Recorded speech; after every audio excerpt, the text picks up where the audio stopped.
بسم اللہ الرحمن الرحیم نحمدہ ونصلی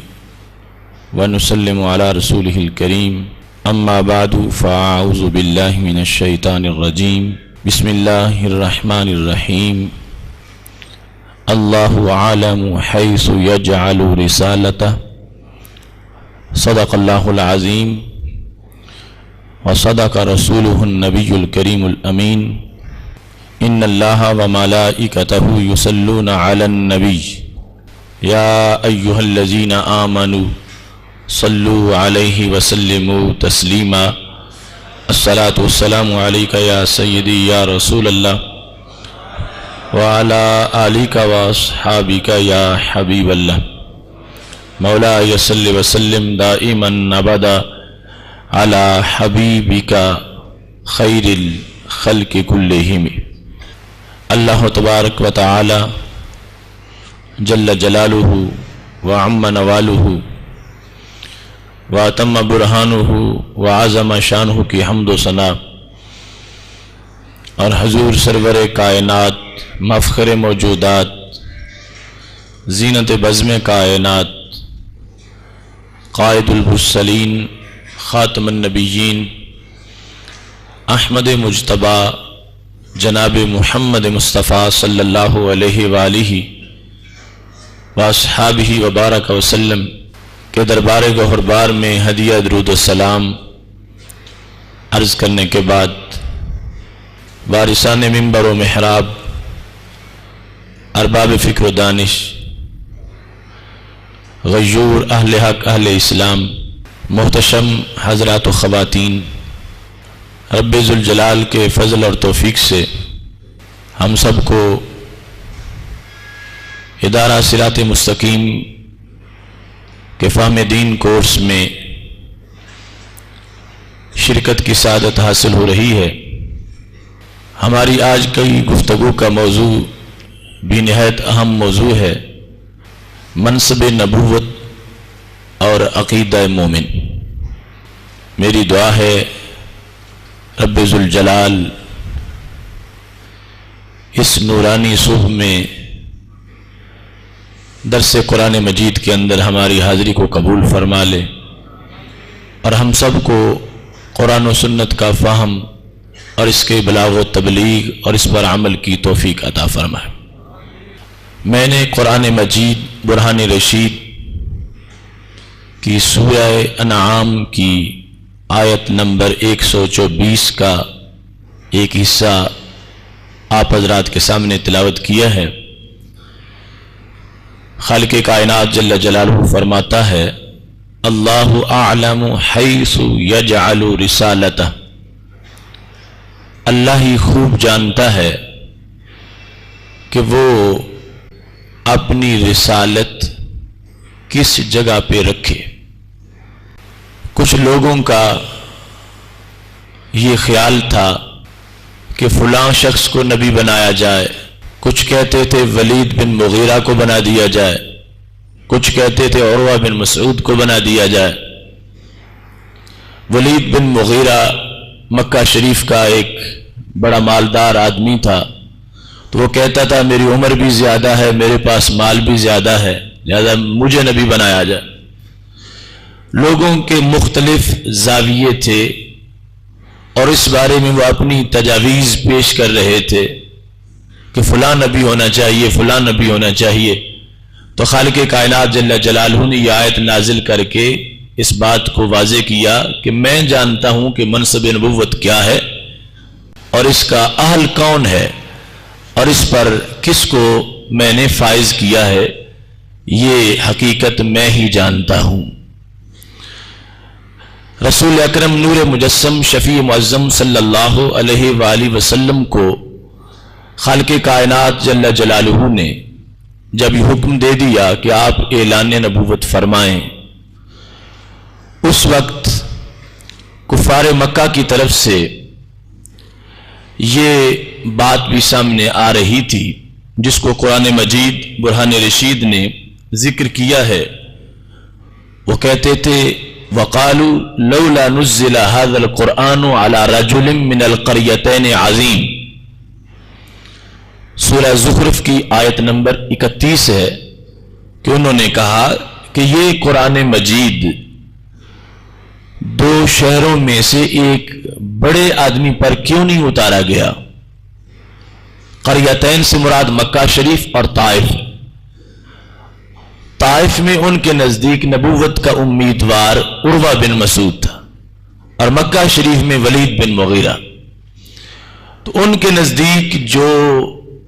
نبوت کے لیے کوالیفیکیشن چاہیے تھی وہ سمجھتے تھے کہ یہ دونوں پوری کر رہے ہیں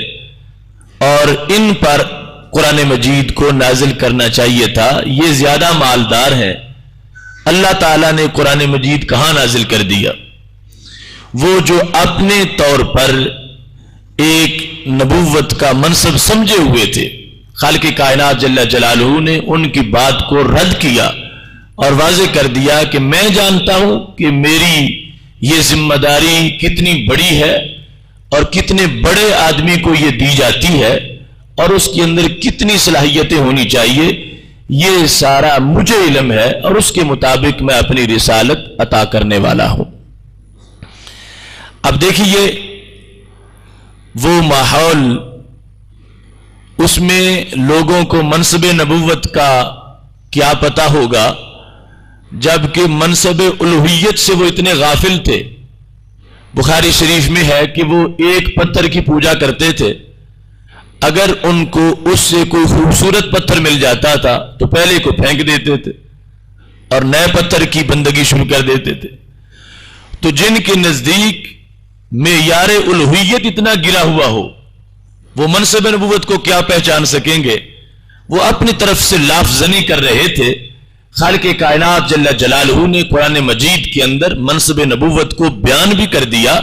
اور یہ واضح کر دیا کہ میں نے جن کو یہ تاج پہنایا ہے میں نے روز ازل سے ان کو منتخب کر رکھا تھا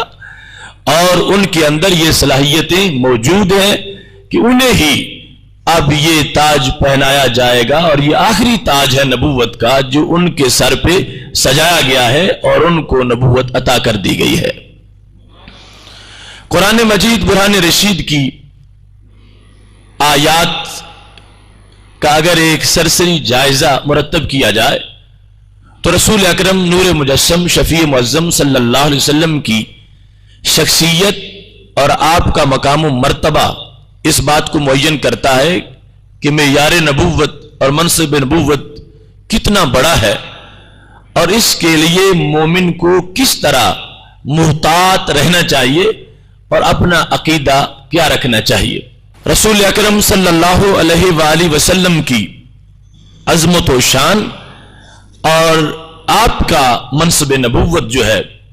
اس کے لیے اگر اس آیت کریمہ میں غور کیا جائے جو سورہ ہجر کی آیت نمبر 72 ہے، خالق کائنات فرماتا ہے لعمرک انہم لفی سکرتہم یعمہون، اے میرے محبوب صلی اللہ علیہ وسلم مجھے تمہاری عمر کی قسم، بے شک وہ لوگ اپنے نشے میں بھٹکتے پھرتے ہیں۔ لفظ عمر اور لفظ عمر یہ دونوں مترادف ہیں۔ ہم اپنی بولی میں عمر کا لفظ بولتے ہیں کہ فلاں کی عمر اتنی ہے اور یہی عمر بھی اس میں لغت موجود ہے۔ لعمرک خالق کائنات جل جلالہ رسول اکرم صلی اللہ علیہ وسلم کی عمر مبارک کی قسم، اور اس پر امام راضی رحمت اللہ علیہ نے یہ لکھا ہے کہ صرف رسول اکرم صلی اللہ علیہ وسلم کی ذات ہے انسانوں میں سے اور وہ جو مکلف مخلوق ہے کہ جس کی قسم خالق کائنات نے اٹھائی ہے۔ لعمرک مجھے تمہاری عمر کی قسم، یہ قسم اس بات کو واضح کرتی ہے کہ رسول اکرم صلی اللہ علیہ وسلم کی عمر مبارک کتنی تابناک تھی، کس قدر مقدس تھی، اس کی کتنی عظمتیں تھیں اور اس کے اندر خالق کائنات جل جلالہ نے اپنے محبوب علیہ السلام کو کتنی اپنی رضا عطا فرما رکھی تھی۔ اللہ قسم اٹھا رہا ہے اور جس عمر کی قسم اٹھا رہا ہے وہ عمر اس کا ہر سال اور اس کا ہر مہینہ اور اس عمر مبارک کا ہر ہفتہ اور اس کا ہر دن اور اس کا ہر گھنٹہ اور اس کا ہر منٹ اور اس کا ہر سیکنڈ، اس لائق ہونا چاہیے کہ رب اس کی قسم اٹھا سکے۔ اگر اس عمر کا معاذ اللہ کوئی دن، کوئی گھنٹہ، کوئی لمحہ ایسا ہو کہ جس میں اللہ ناراض ہو تو پھر اس عمر کی قسم کیسے اٹھائی جائے گی؟ خالق کائنات جل جلالہ نے رسول اکرم صلی اللہ علیہ وسلم کی پوری عمر مبارک کی قسم اٹھا کر اپنی طرف سے یہ واضح کر دیا کہ یہ وہ ذات ہیں کہ جن سے میں ایک لمحہ بھی ناراض نہیں ہوا، اور یہ وہ ذات ہیں جنہوں نے ایک دن تو کیا، ایک گھنٹہ تو کیا، ایک سیکنڈ بھی میرے حکم کی نافرمانی نہیں کی۔ یہ وہ ہے کہ ہر وقت جنہوں نے میری خوشنودی کے کام کیے ہیں، یہ وہ ہے کہ جن کی پوری زندگی اتنی عظیم ہے کہ میں خالق ہو کر جس زندگی کی قسم اٹھا سکتا ہوں۔ تو رسول اکرم صلی اللہ علیہ وسلم کی پوری زندگی، اور زندگی کا جو لفظ میں بول رہا ہوں لفظ عمر کا ترجمہ کرتے ہوئے، تو اس میں یہ بھی ہے خواہ وہ اعلان نبوت سے پہلے کی ہے یا اعلان نبوت سے بعد کی ہے، نبی اکرم صلی اللہ علیہ وسلم کی مکمل زندگی کی خالق کائنات جل جلالہ نے قسم اٹھا کر یہ واضح کر دیا کہ ان کے بارے میں کوئی بھی یہ نہ سمجھے کہ فلاں موقع پر ان کو فلاں جھڑکی میری طرف سے ملی معاذ اللہ، یا اس طرح کا کوئی سلسلہ ہوا، نہیں، پوری کی پوری زندگی اتنی عظیم ہے، اور مومن کے لیے اس کی عظمت کو ماننا لازم ہے کہ ہمارے نبی علیہ السلام کو رب ذوالجلال نے ایسا مقام دیا ہے کہ زندگی کے ہر لمحے کے اندر اللہ کی طرف سے ان پر رحمتوں کا نزول بھی ہو رہا تھا، اور خالق کائنات محض ان پر خوش ہی نہیں بلکہ خوش ہو کر زندگی کے ہر لمحے کی قسم بھی اٹھا رہا ہے۔ رسول اکرم نور مجسم شفیع معظم صلی اللہ علیہ وآلہ وسلم کی یہ مقدس زندگی جس کو خالق کائنات نے اس انداز میں بیان کیا، اب ہمارے لیے اس کے بارے میں یہ عقیدہ رکھنا لازم ہے کہ ہم کبھی بھی زبان کھولتے ہوئے اس زندگی مقدس کے کسی لمحے پر بھی تنقید نہ کریں، اور یہ کتنا بڑا ظلم ہوگا کہ اللہ ایک زندگی کی قسم اٹھائے اور اب ہماری زبانوں سے معاذ اللہ اس زندگی کے کسی لمحے پر تنقید ہو کہ فلاں وقت یہ ہو گیا تھا، فلاں وقت یہ ہو گیا تھا، فلاں وقت یہ معاملہ ہو گیا تھا۔ خالق کائنات جل جلالہ نے اس زندگی کی قسم اٹھا کر منصب نبوت کی عظمت کو واضح کر دیا ہے، اور قیامت تک کے لیے مسلم امہ کے ہر فرد پر لازم کر دیا ہے کہ کبھی بھی ان کی زندگی، ان کی ذات، ان کی صفت اور ان کی کسی حالت کے بارے میں کوئی نازیبا لفظ نہ بولو۔ اگر کوئی ایسی چیز ہوتی تو اللہ قسم ہی نہ اٹھاتا، جب خالق کائنات خالق ہو کر جو ہر وقت ہر جہت سے واقف ہے اور ہر لمحے کے پیچھے جو محرکات ہیں وہ بھی جانتا ہے، جب اس نے اس زندگی کو اتنا عظیم قرار دے دیا ہے کہ اس کی قسم اٹھا رہا ہے، تو مومن تو امتی ہے، جب وہ خالق ہو کر قسم اٹھاتا ہے تو مومن کو اس مکمل مقدس زندگی کے ہر لمحے کے بارے میں اپنا ہر وقت یہ عقیدہ رکھنا چاہیے کہ خالق کائنات جل جلالہ نے ہمارے نبی علیہ السلام کی زندگی کی ہر لمحے کو عظمت والا بنایا ہے، اور کوئی سیکنڈ بھی اس کا ایسا نہیں کہ جس کی طرف کسی عیب کی نسبت کی جا سکے۔ دوسری طرف قرآن مجید برہان رشید کے اندر خالق کائنات جل جلالہ ارشاد فرماتا ہے وَإِنَّ لَكَ لَأَجْرًا غَيْرَ مَمْنُونَ۔ یہ سورہ نون کے اندر رب ذوالجلال کا فرمان ہے، اور اس کی آیت نمبر 3 ہے۔ خالق کائنات فرماتا بے شک تمہارے لیے ایسا اجر ہے جو کہ کبھی ختم ہونے والا ہی نہیں۔ غیر ممنون کا مطلب ہے غیر مقطوع، غیر منقوص، جس میں کبھی نقصان نہیں ہوگا، جس میں کبھی کوئی کمی نہیں ہوگی۔ خالق کائنات جل جلالہ آپ کو ایسا اجر عطا فرمانے والا ہے، اور ایسے جملے کے ساتھ، ایسی آیت کے ساتھ اللہ نے اس بات کو ثابت کیا جس میں تاکید بھی ہے، اور اس کے ساتھ ساتھ دوسرے معاملات کو بھی خالق کائنات جل جلالہ نے یوں بیان کیا ہے۔ ایک تو ہے مطلقاً ایمان والوں کے لیے الذین آمنوا وعملوا الصالحات، ان کے لیے بھی اجر غیر ممنون کو بیان کیا گیا ہے، لیکن بالخصوص ایک ذات کو معین کر کے یہ بتا دیا جائے کہ تمہارے اجر میں کوئی کمی نہیں اور تمہارا اجر بے حساب ہے، تمہارا اجر جو ہے وہ غیر مقطوع ہے، کبھی اس کا اختتام ہوگا ہی نہیں اور کبھی اس کی انتہا ہی نہیں ہوگی۔ یہ وہ خالق کائنات کی طرف سے اعلان ہے نبی علیہ الصلوۃ والسلام کے مقام نبوت کے لحاظ سے کہ خالق کائنات اتنی عظمتیں دینے والا ہے کہ جن عظمتوں کا حد یا کنارہ کوئی انسان معلوم کر ہی نہیں سکتا۔ جب اتنی واضح اور کثیر عظمتیں عطا کر گئی ہے تو کسی بندے کی کیا مجال کہ ان عظمتوں کہ انقطاع کے لحاظ سے بات کرتا ہوا رسول اکرم صلی اللہ علیہ وسلم پر کوئی تنقید کرے یا کسی عیب کی نسبت آپ کی ذات کی طرف کرے۔ خالق کائنات نے اس آیت کریمہ کے اندر بھی رسول اکرم صلی اللہ علیہ وسلم کی ذات اور آپ کی صفات اور کردار اور آپ کے افعال کے لحاظ سے جو ہر قسم کے عیب کی نفی ہے، اس نفی کو رب ذوالجلال نے واضح فرما دیا ہے۔ اور بالخصوص اس مقام پر یہ بات بھی بڑی قابل غور ہے کہ خالق کائنات جل جلالہ نے رسول اکرم نور مجسم شفیع معظم صلی اللہ علیہ وسلم کو اتنی بڑی شان عطا فرمائی ہے کہ اللہ تبارک و تعالی قرآن مجید برہان رشید کے اندر اس کی عظمت کو اجاگر کرتے ہوئے اس مقام پر جب یہ فرما رہا وَإِنَّكَ لَأَجْرًا غَيْرَ مَمْنُونَ، تو یہ اصل میں جواب تھا نون والقلم وما یسطرون ما انت بنعمت ربک بمجنون۔ آپ اللہ کی نعمت کی وجہ سے مجنون نہیں ہیں۔ وَإِنَّ لَكَ لَأَجْرًا غَيْرَ مَمْنُونَ مطلب کیا تھا؟ جب آپ کی صفتیں بیان ہو رہی ہیں اس وقت بھی آپ کے اجر میں کوئی کمی نہیں، لیکن جب آپ کسی کے اعتراض کا بوجھ اٹھاتے ہیں، کوئی شخص آپ پہ تنقید کرتا ہے تو اے رسول اکرم صلی اللہ علیہ وسلم یہ اس کی گور گردن کہ وہ تنقید سے جہنمی بن جائے، لیکن اللہ نے اس میں بھی تمہاری شان رکھی ہے کہ وہ جتنی تنقید کرے گا اللہ اس پر اتنا ہی بے حساب اجر عطا فرمائے گا۔ چونکہ پیچھے تنقید کا معاملہ تھا کہ کچھ لوگوں نے مجنون کہہ کر ہمارے محبوب علیہ الصلوۃ والسلام کو جب آواز دی اور ایسی بات آپ کی طرف منسوب کی تو خالق کائنات جل جلالہ نے اس کا جواب دیتے ہوئے اس بات کو واضح کر دیا کہ ہم نے تمہاری شان اتنی عظیم بنا دی ہے کہ یہ تو معاملہ ایسا ہے کہ وہ شخص اگر اپنی طرف سے کوئی بات کرتا ہے تو اس کے لیے اس پر جو وعید ہوگی، عذاب ہوگا، وہ اپنی جگہ، لیکن تمہارے لیے اس میں کوئی خسارہ نہیں ہے۔ ہم نے اس پر بھی تمہیں ایسے اجر کا اعلان کر رکھا ہے کہ تمہارے لیے بغیر حساب اور بغیر کسی اعداد و شمار کے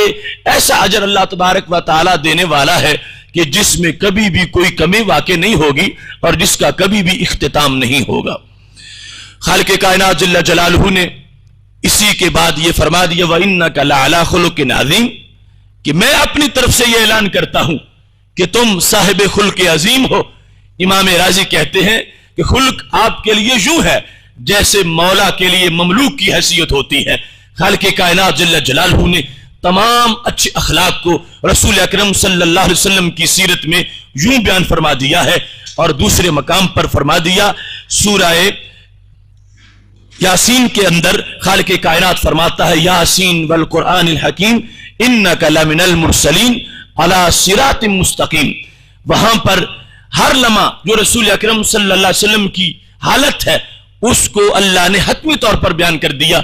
آپ سیدھے راستے پر ہیں، ہر وقت آپ کو ثبات حاصل ہے۔ اور دوسرے مقام پر خالق کائنات جل جلالہ نے یہ بھی فرما دیا وَإِنَّكَ لَعَلَىٰ هُدًى مُسْتَقِيمٍ، صراط مستقیم پر بھی ہے، ہدایت مستقیم پر بھی ہے۔ تو یہ ان آیات کے اندر خالق کائنات جل جلالہ نے رسول اکرم صلی اللہ علیہ وسلم کو جو اس نے شان دی ہے اس کا اظہار کیا، اور یہ نہیں اس کے علاوہ سینکڑوں آیات بلکہ پورا قرآن مجید ایسا ہے کہ جو رسول اکرم صلی اللہ علیہ وآلہ وسلم کے منصب نبوت کو بیان بھی کر رہا ہے اور اس چیز کو بھی ہمارے لیے واضح کر رہا ہے کہ ہمارا عقیدہ رسول اکرم صلی اللہ علیہ وسلم کے منصب نبوت کے لحاظ سے کتنا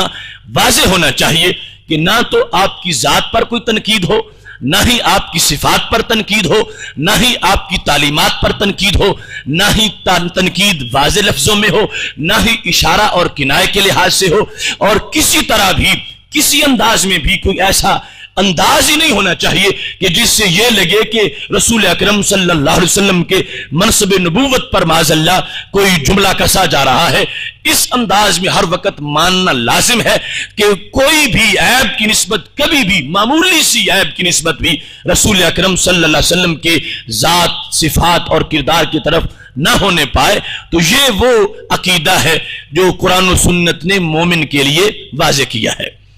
اب اس سلسلہ میں صحیح مسلم شریف کی ایک حدیث شریف میں عرض کرتا ہوں، وہ حدیث شریف جس سے یہ واضح ہوگا کہ رسول اکرم صلی اللہ علیہ وسلم کے بارے میں سوچا ہی نہیں جا سکتا کہ کبھی آپ نے کوئی ایسا کام کیا ہو کہ جس پر کسی کو تنقید کرنے کی کوئی گنجائش مل جائے۔ رسول اکرم صلی اللہ علیہ وسلم کا منصب اتنا بلند و بالا ہے کہ نبی اکرم نور مجسم شفیع معظم صلی اللہ علیہ وسلم سے حضرت عبداللہ بن مسعود رضی اللہ تعالیٰ عنہ روایت کرتے ہیں کہ رسول اللہ صلی اللہ علیہ وسلم فرما رہے تھے، ما منکم من احد الا وقد وکل به قرینہ من الجن وقرینہ من الملائکہ۔ رسول اللہ صلی اللہ علیہ وسلم صحابہ کرام میں بیٹھے ہوئے تھے تو صحابہ کرام کے اجتماع میں فرما رہے تھے، اور خطاب پوری انسانیت کو تھا کہ اے انسانوں، تم میں سے ہر شخص جو ہے اس کے ساتھ ایک شیطان بھی ہوتا ہے اور ایک فرشتہ بھی ہوتا ہے۔ اس فرشتے کی بھی ڈیوٹی لگا دی گئی ہے انسان کے ساتھ، اور اس جن کی ڈیوٹی بھی، جن سے مراد یہاں پر شیطان ہے جو ابلیس کی اولاد ذریت ہے۔ ہر بندے کے ساتھ ایک شیطان کی بھی ڈیوٹی ہے اور ایک فرشتے کی بھی ڈیوٹی ہے۔ فرشتہ اس کو نیکی کی طرف مائل کرتا ہے اور شیطان اس کو بھٹکانے کی کوشش کرتا ہے۔ ہر وقت یہ دونوں قرین ہیں، دونوں ساتھی ہیں انسان کے لیے جو انسان کے ساتھ رہتے ہیں۔ اگر فرشتہ غلبہ پا جاتا ہے تو وہ بندہ مومن، اچھی عادات والا ہوتا ہے، اور اگر شیطان جو ہے اس کے کہنے کو زیادہ انسان مانتا ہے تو فاسق و فاجر ہوتا ہے یا کافر بن جاتا ہے۔ جس وقت رسول اکرم صلی اللہ علیہ وسلم نے یہ بات صحابہ کرام علیہم الرضوان کے سامنے بیان کی تو عجیب سوال صحابہ کرام علیہم الرضوان نے پوچھ لیا، قالوا وَإِيَّاكَ یا رسول اللہ صلی اللہ علیہ وسلم۔ اس سے بھی پتہ چلتا ہے کہ منصب نبوت کو وہ کتنا حساس سمجھتے تھے۔ آج کا کوئی شخص محض اس بات پر ہی وہ کہہ سکتا تھا کہ چونکہ نبی علیہ السلام نے عام انسانوں کے لیے بیان کر دیا ہے تو پھر آپ کا بھی یہی حکم ہوگا۔ صحابہ نے اس پہلے جملے سے یہ فیصلہ نہیں کیا، بلکہ باقاعدہ پوچھا، یا رسول اللہ صلی اللہ علیہ وسلم، کیا آپ کی ذات مبارک کا بھی یہی معاملہ ہے کہ آپ کے ساتھ بھی کسی شیطان کی ڈیوٹی لگا دی گئی ہے جو آپ کے ساتھ رہتا ہو اور معاذ اللہ آپ کو وسوسے ڈالتا ہو؟ جس وقت رسول اکرم صلی اللہ علیہ وسلم سے یہ پوچھا گیا، قال وَإِيَّايَ، تو رسول اکرم صلی اللہ علیہ وسلم نے فرمایا، ہاں میرے ساتھ بھی ایک شیطان کی ڈیوٹی لگائی گئی تھی، لیکن صحابہ لیکن اللہ اعاننی علیہ، لیکن کیا ہوا، شیطان آیا تو تھا میرے ساتھ، مگر شیطان ہو کے میرے قرب کی وجہ سے شیطان رہ نہیں سکا۔ لیکن اللہ اعاننی علیہ، اللہ نے میری مدد کی اس کے خلاف، وہ میرے ساتھ اس کی ڈیوٹی لگی تھی، لیکن اللہ نے مجھے اتنی پاور دی ہے اور اللہ نے مجھے اتنا روک دیا ہے کہ وہ کیا ہوا، فَأَسْلَمَ، شیطان ہو کے کلمہ پڑھ گیا۔ اسلم، اس نے بھی اسلام قبول کر لیا، وہ بھی مطیع ہو گیا، وہ بھی فرما بردار ہو گیا۔ وہ تھا شیطان، میرے ساتھ ڈیوٹی لگ گئی اس کی، اب میری صحبت اس پہ بھی اثر کر گئی۔ وہ اور ہیں جن پہ شیطان کے تیر چلتے ہیں اور شیطان وسوسات ڈالتا ہے اور راستے سے بھٹکاتا ہے اور اللہ کی اطاعت سے دور لے جاتا ہے۔ فرمایا میرے ساتھ ڈیوٹی لگائی گئی تھی اور یہ تقاضا تھا لوگوں کو پتا چلے کہ یہ محبوب وہ ہے کہ جن کے خلاف شیطان حملہ کرنے نکلا تھا، اور اللہ نے ان کو اتنی طاقت دی ہے کہ وہ شیطان بھی پھر وہ شیطان کافر نہیں رہ سکا۔ فرمایا فَأَسْلَمَ، اس نے اسلام قبول کر لیا ہے۔ اب کیا ہے؟ فرمایا لا یأمرنی الا بخیر، اب مجھے مشورہ تو دیتا ہے مگر نیکی کا دیتا ہے، کبھی بھی مجھے مشورہ برائی کا نہیں دیتا، کبھی بھی مجھے مشورہ غفلت کا نہیں دیتا، کبھی بھی مجھے بھٹکانے کی بات نہیں کرتا، کبھی بھی مجھے راہ راستے ہٹانے کی بات نہیں کرتا۔ وہ میرے ساتھ لگایا گیا تھا۔ جو فرشتے ہیں ان کی تو اپنی عظمتیں ہیں کہ انہیں میری وجہ سے کتنی عظمتیں ملی ہیں، یہ جو شیطان میرے ساتھ جس کی ڈیوٹی لگا دی گئی تھی، اس کو اس طرح اس نے میری اطاعت کو قبول کر لیا ہے اور اس نے اسلام قبول کر لیا ہے۔ اب کیا ہے؟ فرمایا شیطان ہونے کے باوجود اب اس نے جب کلمہ پڑھ لیا تو اب کیا صورتحال ہے؟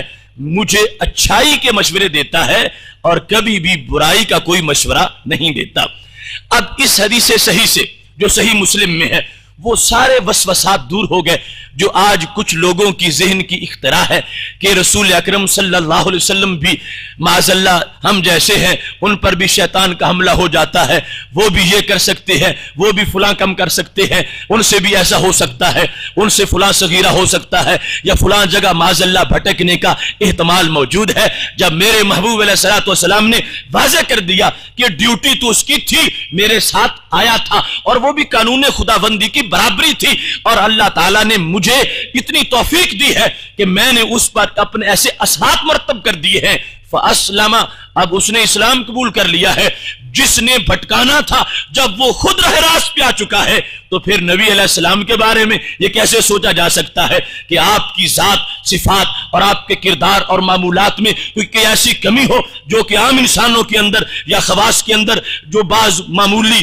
خلاف اولا باتیں آ سکتی ہیں، ایسا اب وہاں تصور بھی نہیں رہا، اس واسطے کہ جو بھٹکانے والا تھا وہ بھی نبی علیہ السلام کی نورانیت کی عکس کی وجہ سے راہ راست پر آ چکا ہے۔ صحیح مسلم کا یہ لفظ جو رسول اکرم صلی اللہ علیہ وسلم کا فرمان ہے فَأَسْلَمَ، اس کو محدثین نے دو طرح پڑھا ہے۔ ایک تو اس کو فَأُسْلَمُ مضارع کے صیغے کے ساتھ مجہول پڑھا گیا، اس کا معنی یہ ہوگا کہ میرے ساتھ شیطان تو لگایا گیا لیکن اللہ نے میری اس کے خلاف مدد کی، تو کیا اب میں اس سے محفوظ رکھا گیا ہوں، اس کا کوئی بس مجھ پہ نہیں چلتا، اسلامو میں سلامت رکھا گیا ہوں، میں اس سے سالم ہوں، مجھ پر اس کا کوئی اثر نہیں ہوتا۔ اور دوسرا جو میں نے پڑھا اسلامہ، اب اس کے پھر دو معنی ہیں۔ ایک ہے اسلامہ کا معنی کہ وہ مطیع ہو گیا ہے، فرما بردار ہو گیا ہے، اگرچہ ہے اب بھی شیطان، اگرچہ اب بھی کافر ہے، لیکن وہ میرا مطیع ہو گیا ہے، یعنی اب سرکشی نہیں کرتا، بغاوت نہیں کرتا کہ میں راہ راست پہ جا رہا ہوں اور وہ سامنے روکنے کی کوشش کرے، نہیں، وہ مطیع ہو گیا، وہ فرما بردار ہو گیا اور اس نے میری بات کو قبول کر لیا۔ اس لحاظ سے اب اس میں ایمان بھی آ سکتا ہے اور ویسے اطاعت بھی آ سکتی ہے، لیکن اسلامہ کا جو جامع معنی جس کو محدثین نے ترجیح دی ہے وہ یہ ہے، وہی اسلامہ جو اسلام سے مشتق ہے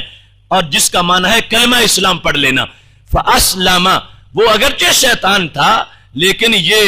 مقام ہے ہمارے نبی علیہ السلام کا کہ جن کے دربار میں شیطان بھی آیا آپ نے اس کو بھی اسلام عطا فرما دیا۔ اسلامہ پر بحث کرتے ہوئے حضرت شیخ عبدالحق محدث دہلوی رحمۃ اللہ علیہ نے اشیاۃ اللمعات کے اندر لکھا کہ یہ معنی لینا اسلامہ کا کہ اسلام اس نے قبول کر لیا، یہ کوئی بعید نہیں ہے، اس معنی کو پر تعجب نہ کرو، یہ کوئی بعید نہیں، یہ صحیح معنی ہے۔ اسلامہ کہ شیطان آیا تھا گمراہ کرنے کے لیے معاذ اللہ، مگر کیا ہوا، رسول اکرم صلی اللہ علیہ وسلم کی صحبت میں آتے ہی شیطان کو بھی اسلام نصیب ہو گیا۔ تو یہ لفظ ہے حضرت شیخ عبدالحق محدث دہلوی رحمۃ اللہ علیہ کے جو محقق علی الاطلاق ہے اور بر صغیر پاک و ہند کی سرزمین کے پہلے جامع محدث ہیں۔ وہ اپنی کتاب اشیاۃ اللمعات کے اندر پہلی جلد میں ہی صفحہ نمبر 81 پر ارشاد فرماتے ہیں کہ محل استبعاد نیست، ہیچ محل استبعاد نیست در آنکه مولا تعالی حبیب خود را صلی اللہ علیہ وسلم بئی فضل و کرامت ممتاز و مخصوص گردانیدہ، کہ اس میں کوئی تعجب کی بات نہیں ہے، اس واسطے کہ اللہ کی قدرت سے کیا بعید ہے، اور وہ شان نے تو اپنے محبوب علیہ السلام کو عطا فرماتا ہے، تو اس نے اپنے نبی علیہ السلام کو یہ عظمت بھی عطا فرما دی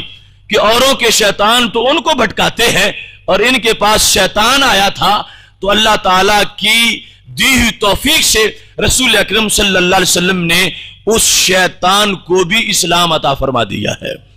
اس پر باقاعدہ حدیث شریف سے بھی دلیل انہوں نے پیش کی، اور یہ العلل المتناہیہ میں ابن جوزی نے اس حدیث کو روایت کیا ہے کہ رسول اکرم صلی اللہ علیہ وسلم نے یہ فرمایا تھا، کانا شیطان آدم کافرا و شیطانی مسلمہ۔ فرمانے لگی حضرت آدم علیہ السلام کا شیطان تو کافر تھا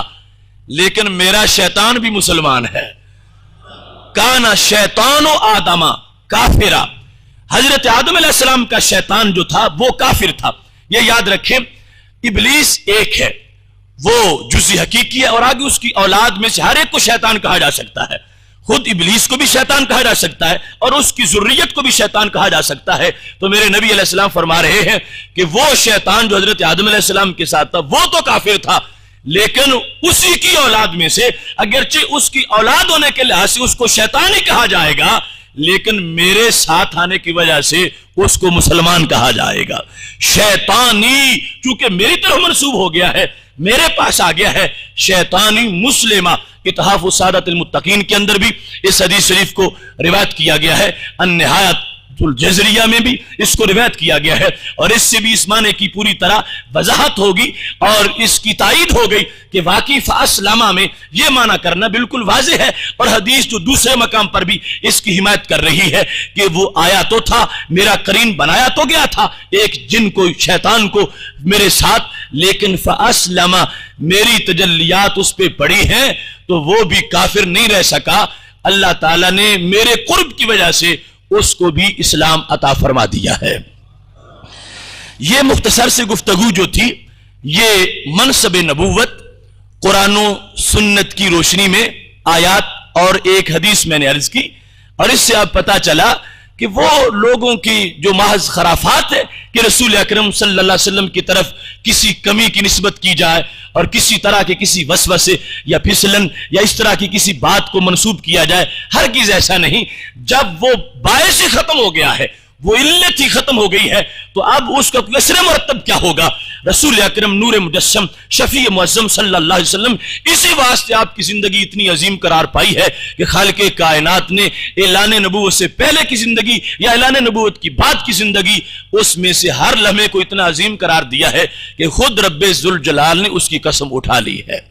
اور امت کو رسول اکرم صلی اللہ علیہ وسلم کی امت کو حکم دے دیا وَتُعَزِّرُوهُ وَتُوَقِّرُوهُ کہ تم پر لازم ہے کہ اب تم ان کی تعظیم و توقیر کرو۔ یہ وہ فرض ہے جو ہر سانس میں فرض ہے۔ کچھ فرائض زندگی میں ایک بار ہے، اور کچھ سال میں ایک بار ہے، ایک مہینہ ہے، اور کچھ فرائض دن میں 5 بار ہے، اور یہ فرض ہر مومن پر زندگی کے ہر سانس میں ہے کہ مومن تب رہے گا جب اپنے نبی علیہ السلام کو ہر عیب سے پاک مانتا رہے گا، اور اس عقیدے پر برقرار رہے گا کہ ہمارے محبوب علیہ السلام کے اندر کوئی چیز ایسی نہیں کہ جس کو معمولی سا بھی عیب قرار دیا جا سکتا ہو، اور یہ دل میں عقیدہ مستحکم رکھنے سے ہی بندہ ایمان کی لذت کو محسوس کر سکتا ہے اور ایمان اس کا برقرار رہ سکتا ہے۔ اگر معمولی سی لغزش بھی منصب نبوت کے بارے میں ہو جائے گی تو اس کو کہیں دور پھینک دیا جائے گا۔ رب ذوالجلال نے تو یہ بھی برداشت نہ کیا کہ جب لوگ رائے نہ کہہ کر رسول اکرم صلی اللہ علیہ وسلم کو صحابہ اپنی طرف متوجہ کرنا چاہتے تھے اور یہی بات منافقین بطور گالی استعمال کر رہے تھے، تو خالق کائنات نے صحابہ کو بھی منع کر دیا کہ اگرچہ تم تو اچھے معنی میں لیتے ہو کہ نبی ہماری رعایت کرو، ہمیں بھی ساتھ ملا لو، جو بول رہے ہو ذرا ٹھہر جاؤ، ہم لکھ لیں، ہم سمجھ لیں، اگرچہ تم تو رعایت والا معنی لیتے ہو اور وہ منافق گالی والا معنی لیتے ہیں، اور ہم ایسا لفظ بھی برداشت نہیں کرتے کہ جس کا ایک معنی خرابی والا ہو۔ اگرچہ تم تو وہ نہیں لے رہے لیکن وہ گالی والے یہ لفظ بولتے ہیں، فرمایا لا تقولوا راعنا وقولوا انظرنا، اس کے بعد انظرنا تو کہو، رائنا مت کہو۔ یہ وہ مقام و مرتبہ ہے منصب نبوت کا کہ رسول اکرم صلی اللہ علیہ وسلم کے بارے میں صحابہ کو بھی حساس کر دیا گیا کہ اگرچہ نیت تمہاری ٹھیک ہے مگر اب تم پر یہ بولنا حرام ہے، اس کے بعد بھی جو بولے گا اس کا ایمان ختم ہو جائے گا۔ اس واسطے کہ مقام نبوت کے لیے زیادہ سے زیادہ محتاط رویہ ضروری ہے۔ جب خالق کائنات جل جلالہ یہ بھی پسند نہیں کرتا، اس نے حرام کر دیا کہ ایک لفظ جس کے 2 معنی ہیں، ایک معنی برا ہے، دوسرا اچھا ہے اور بولنے والے اچھے کی نیت سے بول رہے ہو، اللہ فرماتا پھر بھی مجھے پسند نہیں ہے، ان کے لیے صرف وہ لفظ بولو کہ جس کا دوسرا معنی بنتا ہی نہ ہو، وہ لفظ کی جس کا ہر معنی تجلی پر اور عظمت پر مشتمل ہو، وہ لفظ بول کے میرے نبی علیہ السلام کی شان بیان کیا کرو۔ اب دوسرے مقام پر حدیث شریف سے میں یہ حوالہ عرض کرنا چاہتا ہوں کہ عقیدہ مومن، منصب نبوت اور عقیدہ مومن، مومن کا عقیدہ اس سلسلہ میں کیا ہونا چاہیے؟ جب کہیں بظاہر اس کو کوئی لفظ ایسا مل جائے کہ جس میں اعتراض کی گنجائش بنتی ہو، مومن کی یہ شان نہیں کہ اس کو فوراً اعتراض بنا لے،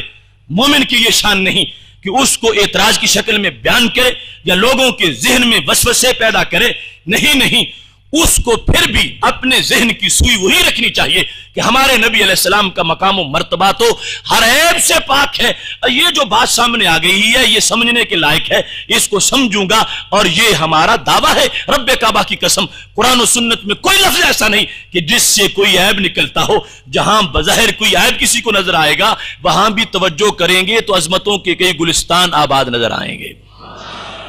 اب دیکھیے رسول اکرم نور مجسم شفیع معظم صلی اللہ علیہ وسلم صحابہ کرام علیہم رضوان کے اجتماع میں بیٹھے ہیں،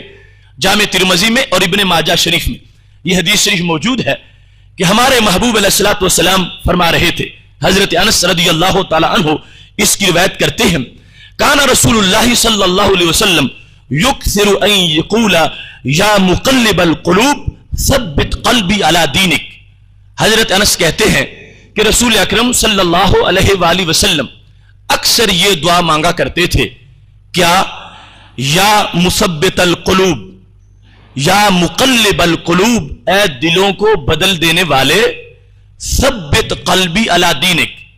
میرا دل اپنے دین پر پکا رکھ، ثبت قلبی علی دینک،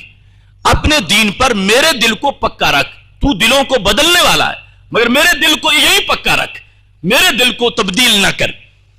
یہ دعا رسول اکرم صلی اللہ علیہ وسلم خود مانگتے ہیں اور قلبی اپنے دل کی بات کرتے ہیں، میرا دل دین پر پکا رکھ۔ اب شاید آج کے ایک ماحول کا کوئی بندہ یہ دعا سنتا تو فوراً یہ نتیجہ نکال لیتا، دیکھو نبی علیہ السلام کو بھی اپنے دل کا خطرہ ہے اور ہر وقت یہ دعائیں مانگتے رہتے ہیں کہ اے اللہ میرے دل کو یہیں ثابت رکھ۔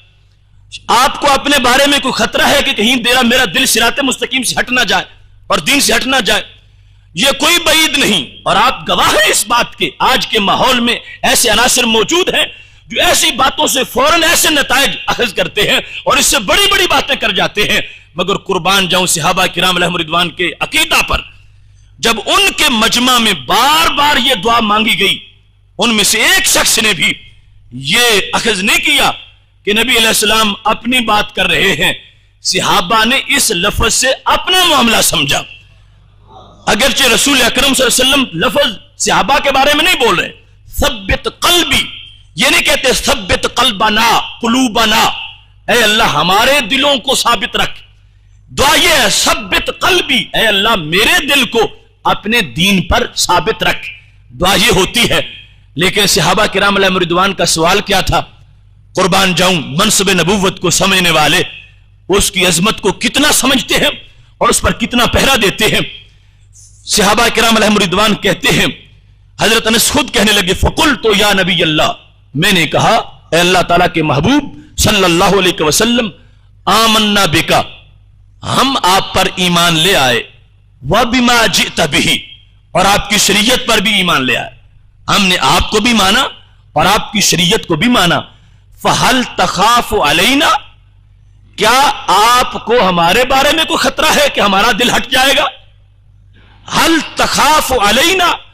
کیا آپ کو ہمارے بارے میں خطرہ ہے؟ دعا مانگتے رہتے ہو کہ اب ہمارے دل پھر ہٹ جائیں گے۔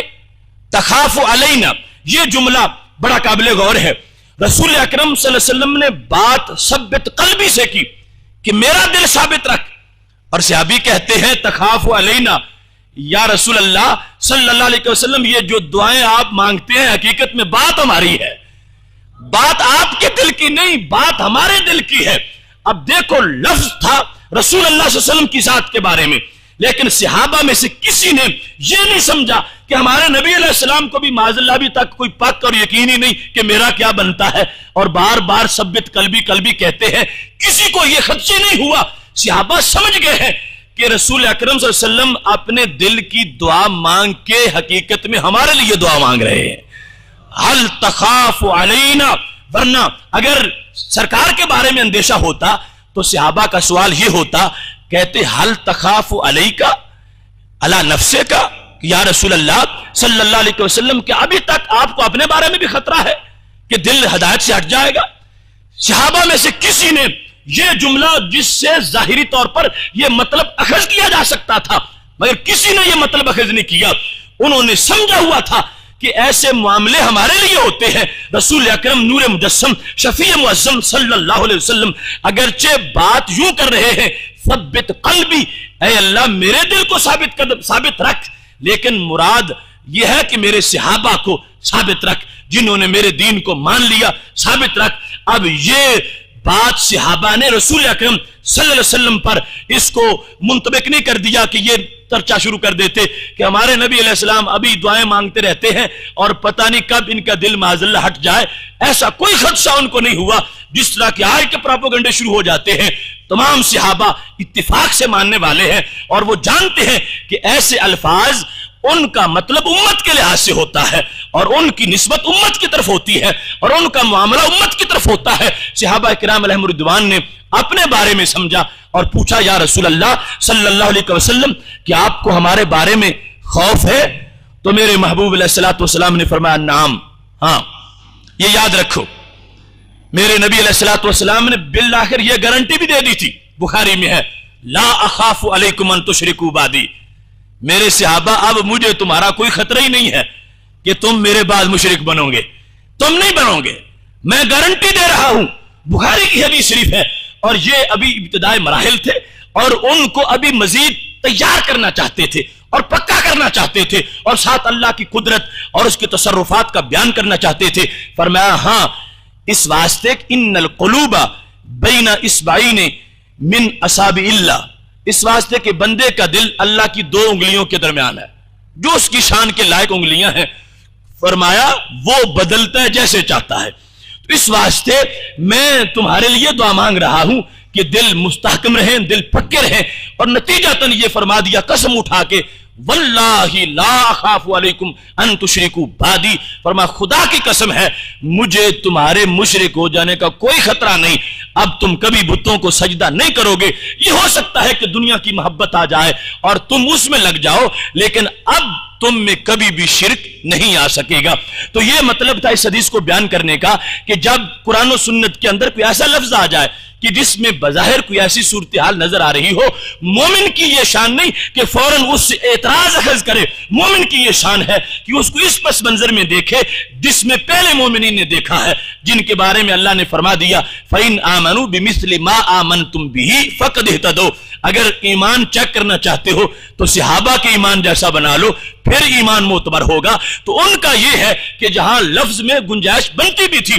انہوں نے وہاں پر ترجمے میں وہ گنجائش نہیں آنے دی اور اس بات کو واضح کر دیا کہ یہ بات نبی علیہ السلام کے قلب اطہر کی نہیں، یہ ہمارے دلوں کی جا رہی ہے، اور وہ بھی ایک جہت کے لحاظ سے، ورنہ بعد میں ان کے دلوں کے بارے میں بھی رسول اکرم صلی اللہ علیہ وسلم نے اپنی طرف سے اعلان اور بشارت کی خبر عطا فرما دی۔ اس مقام پر رسول اکرم نور مجسم شفیع معظم صلی اللہ علیہ وآلہ وسلم کے صحابہ کرام علیہم رضوان کا یہ منصب نبوت کے لحاظ سے عقیدہ اور اس کی ایک تفصیلی حیثیت وہ بھی بخاری شریف میں بیان کی گئی ہے۔ رسول اکرم نور مجسم شفیع معظم صلی اللہ علیہ وسلم جب حدیبیہ کے مقام پر تشریف فرما تھے، بخاری شریف جلد نمبر 1 صفحہ نمبر 379 پر یہ حدیث شریف ہے کہ نبی اکرم صلی اللہ علیہ وسلم حدیبیہ میں تشریف فرما ہے، اور وہی عروہ بن مسعود جن کا پہلے ذکر ہوا کہ مشرکین نے جن کو نبوت کا امیدوار بنایا ہوا تھا، وہ مشرکین کے سفیر کی حیثیت سے حدیبیہ میں آئے ہوئے تھے۔ انہوں نے وہاں پر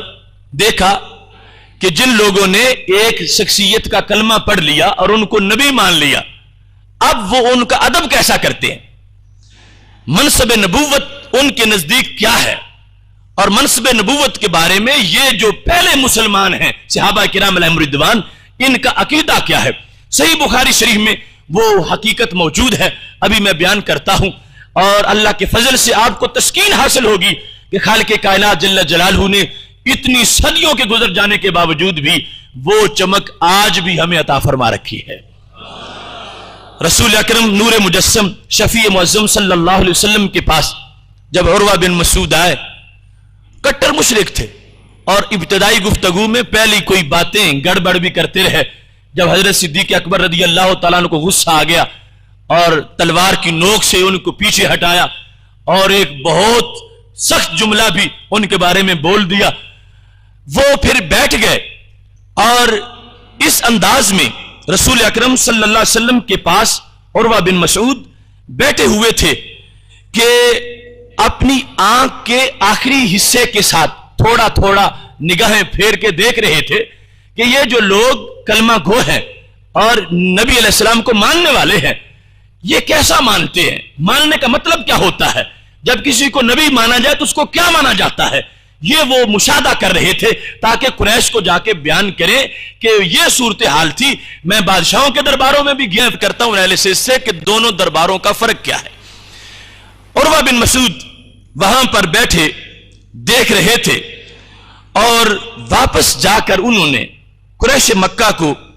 یہ بات بیان کر دی، کہنے لگے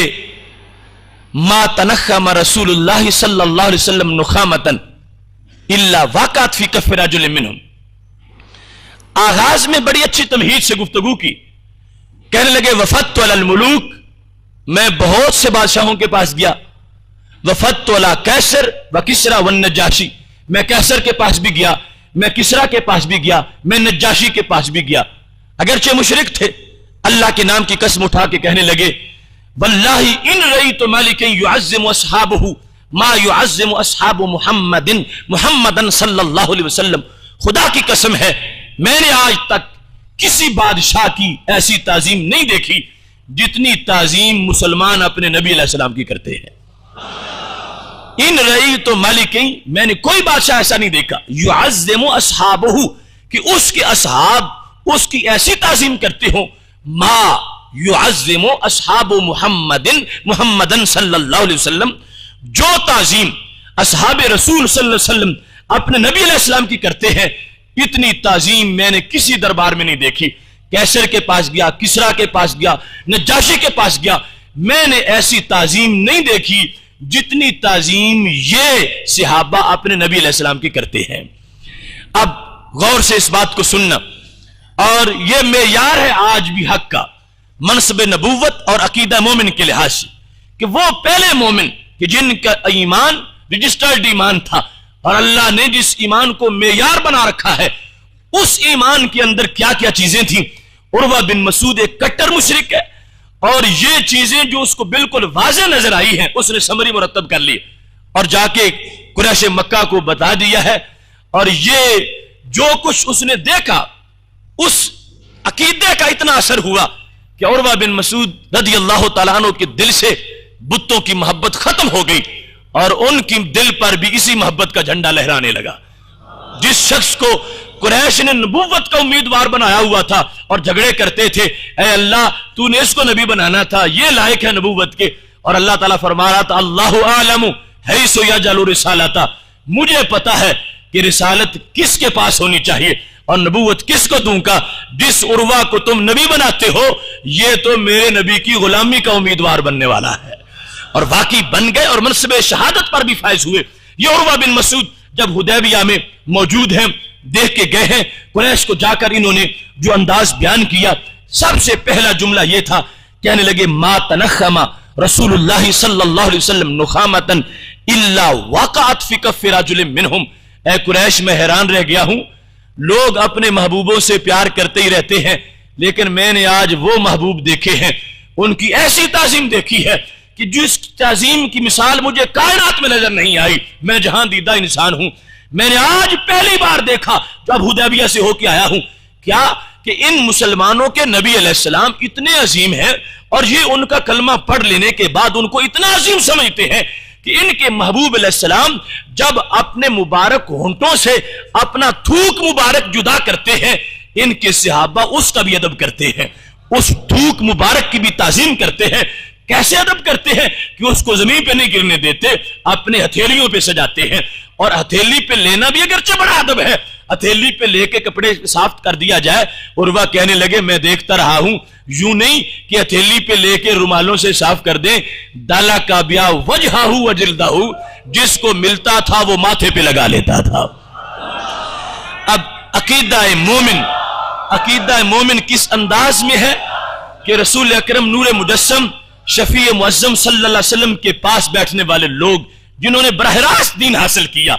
آج تو ہمیں تانے مل سکتے ہیں کہ تم نے غلو کر لیا ہے، تم یہ پرست ہو گئے ہو، وہ پرست ہو گئے ہو، یہ توہم پرستی ہے، یہ فلاں چیز ہے۔ اب ان کو کون توہم پرست کہے گا؟ کوئی نہیں کہہ سکتا، یہ حق پرست لوگ ہیں اور رسول اکرم صلی اللہ علیہ وسلم کے پاس بیٹھے ہوئے ہیں۔ اگر کوئی گڑبڑ ہوتی تو نبی علیہ السلام فوراً روک دیتے، روکا نہیں، انہوں نے خوشی کا اظہار کیا ہے۔ اب یہ صحابہ کرام علیہم رضوان ہیں، نبی اکرم صلی اللہ علیہ وسلم کے لعاب دہن کو جب انہوں نے وصول کیا ہے تو کیا بتا رہے تھے؟ لوگوں یہ نہ سمجھنا بعد میں کہ تم ان کہتے رہو یہ ہمارے جیسے ہیں، ہم ان جیسے ہیں۔ جن کے لعاب کی مثال نہ ہو اس رسالت مآب کی مثال کہاں سے آئے گی؟ لعاب دہن کی تعظیم ہو رہی ہے، اس کا ادب ہو رہا ہے، اور عقیدہ مومن واضح کیا جا رہا ہے۔ وہ عقیدہ مومن کہ جس کو دیکھ کے کٹر مشرک مومن ہو گیا، وہ یہ تھا کہ رسول اکرم صلی اللہ علیہ وسلم کے صحابہ کرام علیہم رضوان نے منصب نبوت اتنا عظیم سمجھا ہوا ہے کہ اب جن کا کلمہ پڑھ لیا ہے ان کے لعاب دہن کی بھی تعظیم کرنی ہے۔ اور نخامہ گاڑے تھوک کو کہتے ہیں، ہلکا جو پتلا تھوک ہے وہ اتنا قابل نفرت نہیں ہوتا جتنا کہ بلغمی اور گاڑا تھوک قابل نفرت ہوتا ہے۔ لیکن یہاں پر تو میرے محبوب علیہ السلام کا نخامہ اور یہ تھوک تو نہیں تھا، یہ تو گل مقدس کی پتیوں پر لوح محفوظ کا شبنم تھا، اور رشمہ رحمت کی یہ جھاگ تھی۔ جب نبی علیہ السلام کے مقدس ہونٹوں سے یہ جھاگ جدا ہوتا ہے، صحابہ زمین پہ نہیں گرنے دیتے، ماتھوں پہ لگا کر قیامت تک یہ پیغام دے رہے ہیں۔ یہ ہے عقیدہ مومن کہ ان کا لعاب دہن بھی اتنا برکت دیتا ہے اس انداز میں، ہم ماتھوں پہ لگا کر سورج چاند ستاروں سے مقابلہ کر رہے ہیں۔ اور بعد والوں یہ عقیدہ سمجھنا کہ جن کے لعاب کی مثال نہ ملتی ہو رسالت مآب کی مثال کیسے آ سکے گی؟ اب اس مقام پر اختصار ملحوظ خاطر ہے۔ دوسرے نمبر پر عروہ بن مسعود رضی اللہ تعالیٰ عنہ کہنے لگے قریش میں نے ان کو دیکھا اذا امرا فابتدروا امرہ، کہ وہ ایسے بھی نہیں کہ لعاب دہن سے تو پیار کریں اور کام کی باری آئے تو سارے پیچھے ہٹ جائیں اور خون دینے کی باری آئے تو پیچھے ہٹ جائیں، نہیں، میں نے دیکھا ہے اذا امرا فابتدروا امرہ، کہ جب ان کے نبی علیہ السلام حکم دیتے ہیں تو سارے ہی تیار ہو جاتے ہیں۔ ہر ایک شخص کا یہ تقاضا ہوتا ہے کہ یہ کام میرے حصے میں آئے اور میں یہ کر کے آؤں۔ اور تیسرے نمبر پر عروہ کہنے لگے میں بڑا ہی حیران ہوں، اذا توضا کادوا یقتتلون علی وضوئہ، کہ جس وقت ان کے نبی علیہ السلام وضو کرتے ہیں تو ان کے دیوانے وہ مستعمل پانی بھی نیچے نہیں گرنے دیتے۔ لعاب دہن تو پھر بھی بدن سے پیدا ہوا تھا، لیکن یہ پانی جو ابھی مشکیزے میں تھا اس کو کوئی پوچھتا ہی نہیں تھا، اور رسول اکرم صلی اللہ علیہ وسلم کے بدن سے لگا تو اب اس کو اتنا عظیم سمجھا جا رہا ہے، نہ اس کو نیچے گرنے دیتے ہیں اور نہ ہی اس کو بے ادبی ہونے دیتے ہیں، اس کو بھی چومتے ہیں، ماتھے پہ لگاتے ہیں، اور یہ بیان کر رہے ہیں کہ لوگوں پہلے پانی عام تھا، اب عظمت والے پیکر سے لگ کے یہ پانی بھی عظمت والا بن گیا ہے۔ منصب نبوت اور عقیدہ مومن کو سمجھنے کے لیے یہ کتنا حسین موقع ہے کہ رسول اکرم نور مجسم شفیع معظم صلی اللہ علیہ وسلم کے صحابہ کرام علیہم رضوان اس پانی کی بھی تعظیم کر رہے ہیں، بلکہ اس کو اللہ کی اذن سے مشکل کشائی اور حاجت روائی کے لیے بھی استعمال کرتے ہیں، اور اس پر تفصیلاً علیحدہ موضوع میں گفتگو ہوگی۔ لیکن یہ بات بھی دیکھو کہ جب رسول اکرم صلی اللہ علیہ وسلم وضو فرما رہے ہوں اور اتنے سینکڑوں لوگ پانی کے لیے جھڑپ کر رہے ہوں، جھگڑا کر رہے ہوں، یقتتلون، ویسے تو شیر و شکر ہے، کوئی جھگڑا ہی نہیں، لیکن اس میں جھگڑا بھی کرتے ہیں، اور میرے نبی علیہ السلام نے ایک مرتبہ بھی منع نہیں فرمایا، نہ تو تبھی وجہ سے کہ گھبراہٹ آ گئی ہو کہ یہ کیا تم نے رش کیا، پیچھے ہٹو، مجھے وضو کرنے دو، وہ جو لکڑی کے تنے کو بھی سینے سے لگانے والے ہو اور لکڑی کے عاشق کے رونے کو بھی قبول کرنے والے ہو، وہ ان عاشقوں کو کیسے پیچھے ہٹا سکتے تھے؟ نہ طبی وجہ سے منع کیا اور نہ شرعی وجہ سے منع کیا۔ صحابہ پانی لیتے رہے، چومتے رہے، نبی علیہ السلام تصدیق فرماتے رہے، اور قیامت تک مومن کو یہ عقیدہ ملتا رہا کہ جن کو نبی مان لیا جائے ان کو خطاؤں سے اتنا پاک مانا جاتا ہے، ان کے بدن کو اتنا نورانی مانا جاتا ہے کہ اس بدن سے جو پانی لگ جائے اس پانی کا بھی ادب کیا جاتا ہے، اور اس انداز میں ادب کیا جاتا ہے۔ یہ بخاری شریف میں ہے حدیث بطحا کے اندر، من لم یصب منہ اخذ من بلل ید صاحبہ، کہ پانی تو تھوڑا سا ہوتا تھا، اب صحابہ 1400 ہیں، کئی مقام پر کئی ہزاروں کے اندر ہے، اب ہر ایک کو تو ایک قطرہ کیسے ملے گا؟ تو وہ خود ان کی محبت نے فیصلہ کر لیا کہ جس صحابی کے ہاتھ پہ کوئی قطرہ گرا ہے بھائیو اس ہاتھ کو ہی ہاتھ لگا لیتے ہیں۔ من لم یصب منہ اخذ من بلل ید صاحبہ، جس کو نہیں ملتا تھا وہ اس تر ہاتھ کو ہاتھ لگاتا تھا جس پہ کوئی قطرہ گرا ہے۔ تو وہ کیا ثابت کر رہے تھے؟ لوگوں ہم توہم پرست نہیں، ہم حق پرست ہیں، اور اس بات کو واضح کر رہے ہیں کہ رسول اکرم صلی اللہ علیہ وسلم کا جو منصب نبوت ہے اس کی عظمت کا تقاضا یہ ہے کہ ان کا بدن تو عظمت والا ہے ہی، بدن کی تو کوئی مثال نہیں، اس سے جو پانی لگا وہ بھی بے مثال ہے، اور وہ پانی جس ہاتھ پہ لگ گیا وہ بھی بے مثال ہے۔ اب اس ہاتھ کو صحابہ کرام علیہم رضوان ہاتھ لگا کر اس حیثیت کو واضح کر رہے ہیں کہ رسول اکرم نور مجسم شفیع معظم صلی اللہ علیہ وسلم کی طرف جو کئی سلسلوں سے چیز منسوب ہو جاتی ہے وہ چیز بھی ہمارے نزدیک محترم اور عظمت والی بن جاتی ہے۔ اب اس مقام پر یہ 3 چیزیں آپ نے سماعت کر لی۔ چوتھے نمبر پر عروہ بن مسعود کفار کو جا کر یہ بتاتے ہیں کہ کفار یہ بھی دیکھو، قریش اذا تکلم خفضوا اصواتهم، ان کے پاس بیٹھنے والے وہ شیر دل جن سے حکومتیں کانپتی ہیں وہ اپنے نبی علیہ السلام کے پاس یوں سانس روکے بیٹھے ہیں، ان میں سے کسی کی مجال نہیں کہ وہ بولے اور اپنی آواز اونچی کر لے، باقی خاموش بیٹھے ہیں۔ جس نے مسئلہ پوچھنا ہے وہ بھی بولتا ہے، لیکن اس انداز میں کہ اپنی آواز کو اپنے محبوب علیہ السلام کی آواز سے اونچا نہیں ہونے دیتا۔ لا ترفعوا اصواتکم فوق صوت النبی، جو اللہ نے منصب نبوت کا ادب سکھایا ہے اس کو پورا اس کو ادا کر رہے ہیں۔ ان میں سے کوئی شخص بھی اپنی آواز اپنے نبی علیہ السلام کی آواز سے اونچی نہیں ہونے دیتا، اور یہ ادب بعد والوں کو بتایا جا رہا ہے کہ اپنے جیسوں کا ایسا ادب کون کرتا ہے؟ لوگ تو آج ان کی ذات کے برابر ذات اٹھائے پھرتے ہیں، صحابہ کہتے ہیں ان کی ذات کے برابر بات بھی نہیں کی جائے گی، ان کی بات کے برابر بات بھی نہیں کی جائے گی، بات کو بھی پست رکھا جائے گا۔ اور 5ویں نمبر پر کس انداز میں بیان کیا؟ عروہ کہنے لگے ما یحدون الیہ النظر تعظیما لہ، ان میں سے کوئی شخص بھی ایسا نہیں تھا کہ جو پوری آنکھ کھول کے اپنے نبی علیہ السلام کو دیکھ رہا ہو۔ سارے دیکھنے کے مشتاق تو بڑے تھے،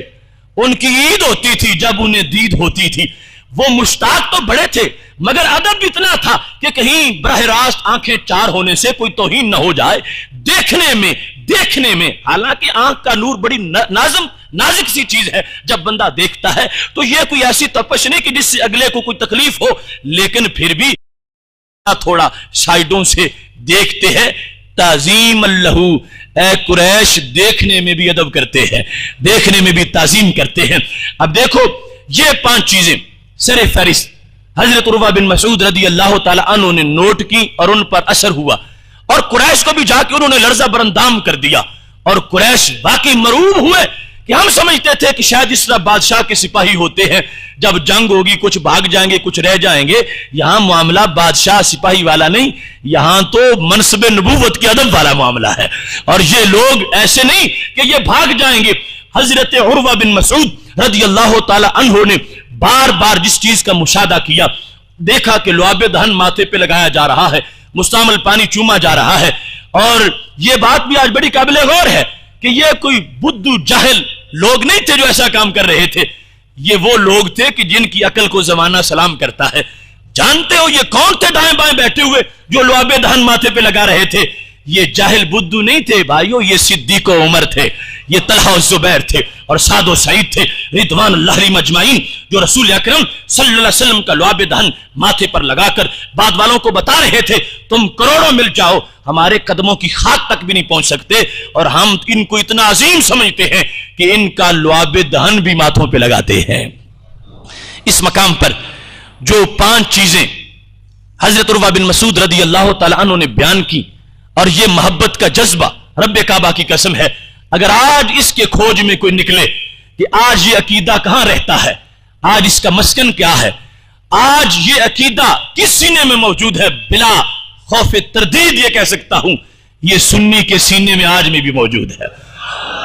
دوسرے طرف کا کوئی محدث مفتی شیخ الحدیث جس کا سبق یہ ہے ان کے بھی 2 ہاتھ ہیں ہمارے بھی 2 ہاتھ ہیں، ان کے بھی 2 قدم ہیں ہمارے بھی 2 قدم ہیں، ان سے جب پوچھو گے کہ نبی علیہ السلام کے لعاب دہن کا کیا مرتبہ ہے، جو ذات کو یہ بیان کر رہے ہیں وہ لعاب کی مرتبے کو کیا بیان کریں گے۔ لیکن اہل حق اہل اسلام تم میں سے اگر کوئی بالکل سادہ سا بندہ جو ریڑی لگانے والا ہے اور نہ محدث نہ مفتی نہ حافظ نہ قاری نہ عالم کچھ بھی نہیں، اس سے پوچھو کہ تجھے نبی علیہ السلام کا لعاب دہن مل جائے تو کیا قیمت دو گے، وہ کہے گا جان دے دوں گا لعاب دہن لے لوں گا۔ تو یہ ہے وہ عقیدہ مومن کی چمک جو آج بھی اللہ کے فضل سے موجود ہے، اور میری دعا ہے خالق کائنات جل جلالہ ہمیں یہ خوشبو آگے بانٹنے کی توفیق عطا فرمائے۔ وآخر دعوانا ان الحمد للہ رب العالمین۔